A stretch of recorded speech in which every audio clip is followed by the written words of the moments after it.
Analisa strategis, mafia Bank Indonesia dan peran Perry Warjio, tahun 2019 sampai tahun 2025.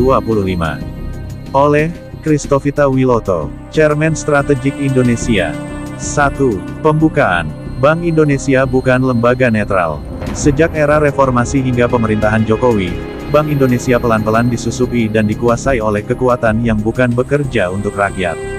Wajahnya tampak akademis. Bahasa-bahasa mereka terbungkus, stabilitas moneter, dan arus modal. Tapi di balik itu semua, berdiri struktur kekuasaan gelap, mafia bank sentral. Tokohnya yang paling kuat dalam satu dekade terakhir adalah Perry Warjio. Dengan gaya bicara lembut, latar belakang religius, dan sikap akademis, Perry tampak seperti teknokrat sempurna.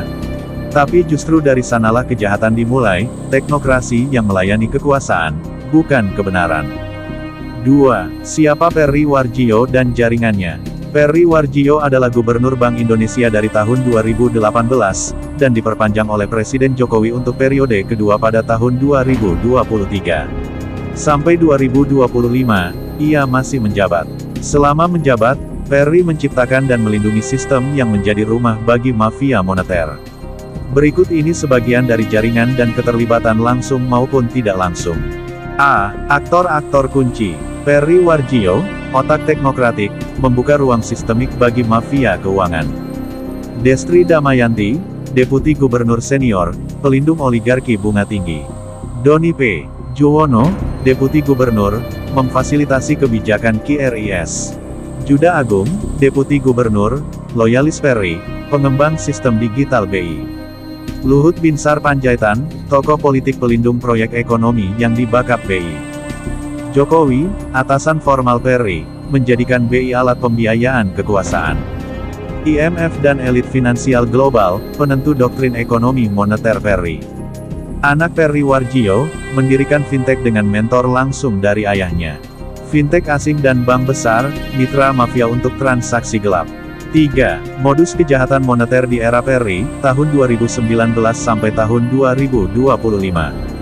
1. Cetak uang, tahun 2020 sampai tahun 2022. Mengatasnamakan pandemi, BI mencetak uang hingga lebih dari 1.000 triliun rupiah melalui skema Burden Sharing. Sebagian besar uang itu tidak masuk langsung ke rakyat, dialirkan ke proyek-proyek oligarki, menjadi ladang korupsi bersama Kemenkeu, BUMN, dan bank-bank kroni.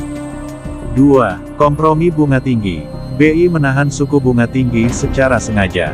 Tujuannya, memastikan bank besar tetap untung, menghambat sektor real, membuat negara terus membayar ratusan triliun bunga utang. 3. QRIS dan sistem pembayaran. QRIS dijadikan instrumen kontrol massal dan pencucian uang terselubung. Transaksi digital tidak diawasi ketat. Fintech anak Perry diberi fasilitas. Banyak dana judi online, narkoba, dan pemilu masuk lewat jalur ini. 4. Kolusi keluarga. Perry menyuruh pejabat BI untuk mementor langsung anaknya, yang mendirikan fintech. Ini bukan hanya konflik kepentingan, tapi bentuk korupsi nepotisme sistemik. 5. Penukaran falas dan arus modal gelap.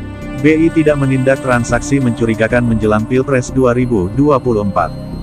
Dolar AS dan Yuan masuk tanpa kontrol ketat. BI pura-pura tidak tahu, padahal sistem pemantauan ada di tangan mereka. 4. Kerugian negara yang ditimbulkan. Cetak uang dan inflasi tersembunyi, lebih besar dari 300 triliun rupiah. Bunga utang yang dipelihara BI, lebih besar dari 150 triliun rupiah per tahun. Kebocoran QRIS dan fintech, 50 triliun rupiah sampai 100 triliun per tahun. Kebijakan nilai tukar pro konglomerat, kerugian tak langsung pada UMKM dan ekspor. Total kerugian negara tahun 2019 sampai tahun 2025 konservatif 1.500 triliun rupiah. V. Kepada siapa Perry menghamba? 1. Jokowi, memastikan BI selalu siap menalangi APBN. Memberi ilusi stabilitas menjelang pemilu. 2. Luhut, melindungi arus modal proyek tambang, infrastruktur, dan ekspor ilegal. Membuat skema pembayaran luar negeri bebas pajak lewat sistem bank bayangan. 3. IMF dan Bank Dunia, melanjutkan ideologi, inflasi rendah dan bunga tinggi. Membuka peluang ekspansi bank asing ke fintech. Apakah Perry menyetor uang ke mereka? Tidak secara langsung. Tapi Perry membuka sistem agar mereka dapat mengambil uang secara legal tapi merusak.